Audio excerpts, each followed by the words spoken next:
संचालक महोदय, आज इस अकोहरा की धरती पर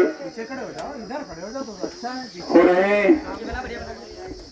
एपीएल क्रिकेट टूर्नामेंट अकोहरा के शुभारंभ के अवसर पर यहाँ पर उपस्थित इस इतने सुंदर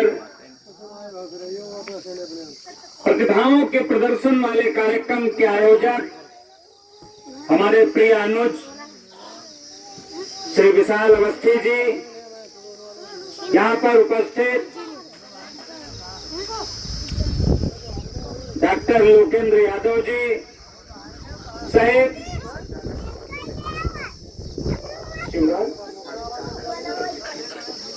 संचालक सूरज दीक्षित जी सहित यहाँ पर जितनी भी आयोजक मंडल टीम है, दोनों टीमों के खिलाड़ी, उनके कप्तान तथा क्रिकेट से प्रेम करने वाले क्रिकेट प्रेमियों, यहाँ पर उपस्थित इस ग्राम पंचायत के आदरणीय पूर्व प्रधान जी, इस क्षेत्र के सदस्य जिला पंचायत जी सहित जितने भी यहाँ पर अतिथिगण आए हुए हैं, मैं आप सभी का हृदय से स्वागत वंदन अभिनंदन करता हूं। साथियों, वैसे तो खेल दुनिया में बहुत हैं और सबसे ज्यादा अगर कोई खेल इस समय हमारे यहाँ चलता है, होता है, तो मैं पूरे दावे के साथ में कह सकता हूं, भारतवर्ष में सबसे ज्यादा खेल इस समय लोगों की भावनाओं से खेलने का होता है, लोगों के जज्बातों से खेलने का होता है। आपके साथ में लोग रहेंगे, आपके पास में लोग रहेंगे, आपकी भावनाओं के साथ कब खेल जाएंगे आपको पता नहीं चलेगा। जब आप टूट करके तार तार हो जाएंगे तब पता चलेगा कि आपके साथ में रहने वाला, आपके पास में रहने वाला कोई व्यक्ति आपकी भावनाओं से खेल गया। भारत की वर्तमान परिस्थितियों को अगर देखा जाए, भारत के वर्तमान हालात को अगर देखा जाए, तो मैं पूरे दावे के साथ कह सकता हूं, और ये सोशल मीडिया का युग है, ये दौर सोशल मीडिया का है, ये जमाना सोशल मीडिया का है। आज भारत की एकता अखंडता को तार तार करने के लिए एक ही आसमान के नीचे रहने वाले, एक ही धरती पर पैदा होने वाले, अनाज को खा करके जीवन यापन करने वाले, भारत की एकता अखंडता को तार तार करने के लिए लोग आज भारत के लोगों को जातियों में बांटने का काम कर रहे हैं।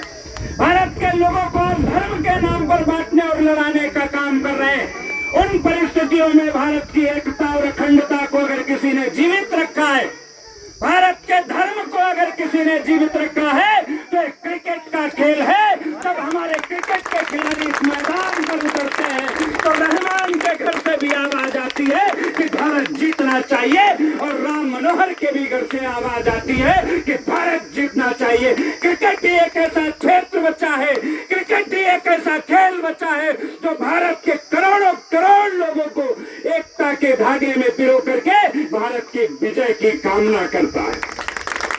साथ ही साथ मैं उन खिलाड़ियों का भी उत्साहवर्धन करना चाहता हूं, उनको भी बधाई देना चाहता हूं जो हमारे गांव की प्रतिभा को निकाल करके अंतर्राष्ट्रीय स्तर पर उसका बेहतर प्रदर्शन करके भारत का नाम रोशन करने का काम करते हैं।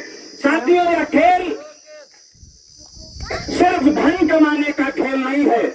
जब कोई भी क्रिकेट का खिलाड़ी मैदान पर उतरता है तो मैं समझता हूं सबसे पहले वह खिलाड़ी शारीरिक रूप से मजबूत होता है, मानसिक रूप से मजबूत होता है, और जब वो उस स्तर पर खेल खेलता है तो आर्थिक रूप में भी मजबूत होता है और सामाजिक रूप में भी मजबूत होता है। गांव में छिपी हुई प्रतिभा का प्रदर्शन जब अंतर्राष्ट्रीय और राष्ट्रीय स्तर पर होता है तो मैं पूरे दावे के साथ में कह सकता हूं, वह गांव का छोटा सा बच्चा हर क्षेत्र में मजबूत होता है और अपने क्षेत्र का नाम रोशन करता है। साथियों, ज्यादा कुछ न कह करके आप सब लोग क्रिकेट के प्रेमी हैं, क्रिकेट के खिलाड़ी, मैं समझता हूं जीवन में वही आगे बढ़ता है जिसके अंदर विनम्रता होती है,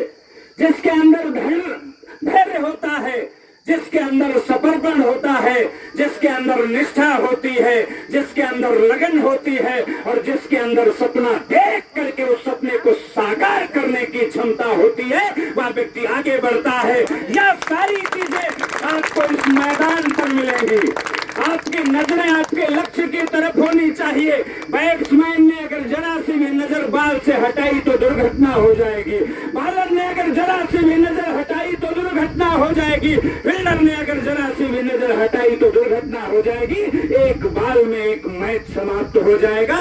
इसलिए आपको अपने लक्ष्य की तरफ अपनी नजरों को केंद्रित रखना है। बाकी दो टीमें जब खेलेंगी तो किसी को जीत मिलेगी, किसी को हार मिलेगी।